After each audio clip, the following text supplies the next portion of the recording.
Welcome back to the Amazing Them channel. I am Brother T. Roy. As always, I thank you guys for coming out watching clips with me.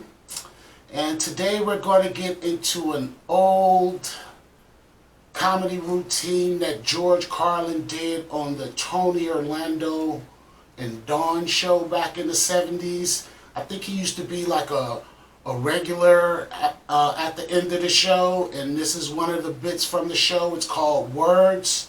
So let's dig into some old school George Carlin on Tony Orlando and Dawn TV show. Now it's time for George.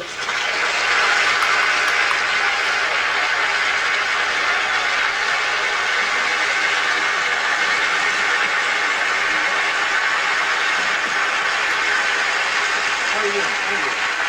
Thank you very much. All right.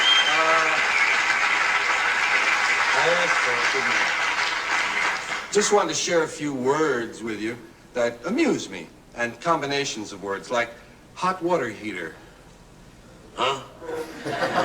Like to buy a hot water heater. Well, what on earth for? Hot water doesn't need to be heated.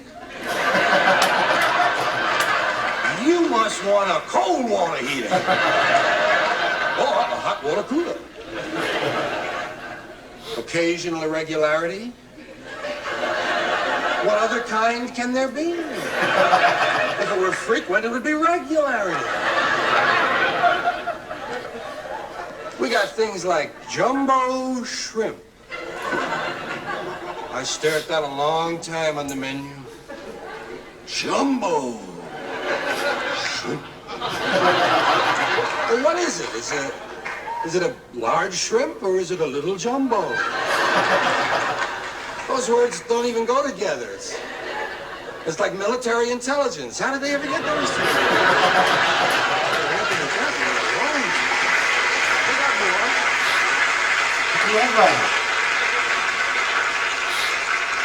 There's another one like that, business ethics. We're discussing business ethics. No wonder we couldn't hear anything. Or plastic glass. Love that. Would you get me a plastic glass?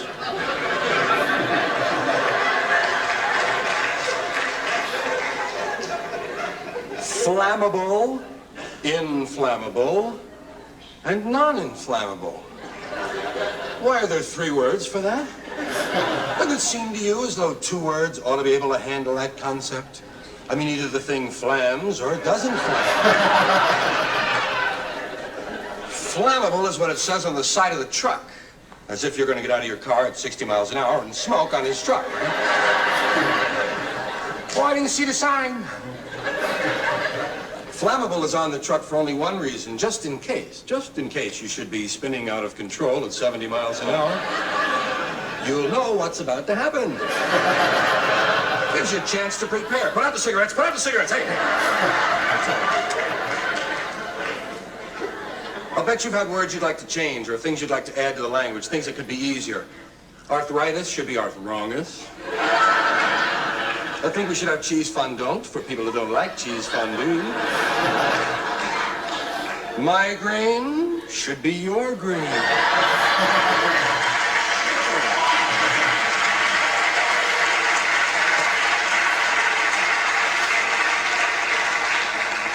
Hernia ought to be hisnia. And hysterectomy ought to be herderectomy.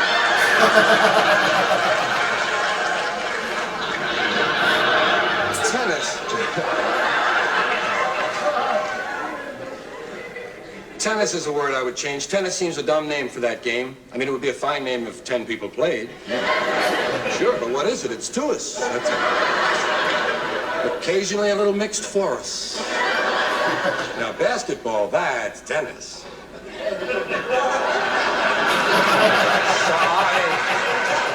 Some of you had calculators, I know. The airline has added a lot. The airlines have added a lot of words to the language, one of them being deplane.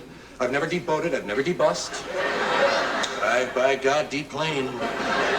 We'll be deplaning through the forward door. I'm already on deplane. That is what they tell you. They tell you, get on the plane, get on the plane, get on. I'm getting in the plane. Let Evel Knievel get on the plane. Yeah. Down at the airport, they're always talking about your gate. Go to your gate. Go to your gate. Where's the gate? I can't find any gates. There are no gates in the airport. They got everything else. I missed 3 planes looking for a gate. Then they tell you they have something called a non-stop flight.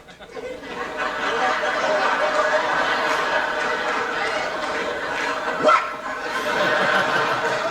I insist that my flight stop. Preferably right at the end. That's when they tell you you'll be landing shortly. Does that mean we're going to miss the runway, honey?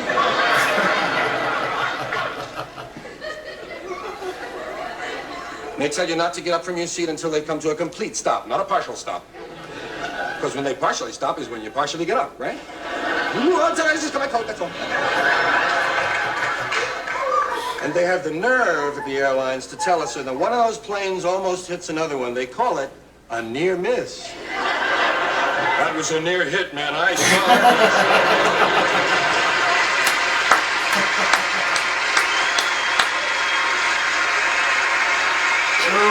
George, this is right after the change.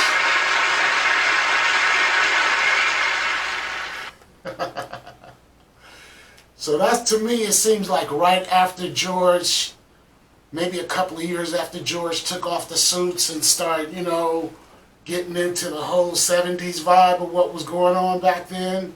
I was a little one back then.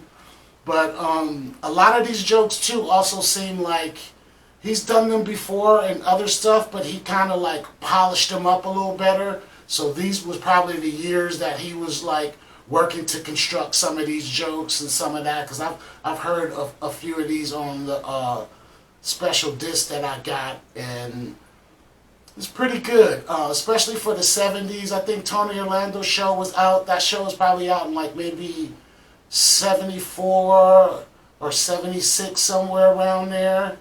I probably have to look that up. But George Is Always is a classic. I think he did a great job on here. And it's fun to go back and look at some of his older stuff when he was younger.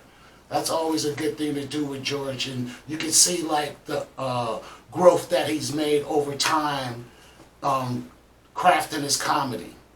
So I hope you guys enjoyed this. As always, I know I enjoy it. I enjoy almost everything that George does. But come back and see me again. Don't forget to like, comment, and subscribe, and request. And I will see you next time on the Amazing Them channel. Take care.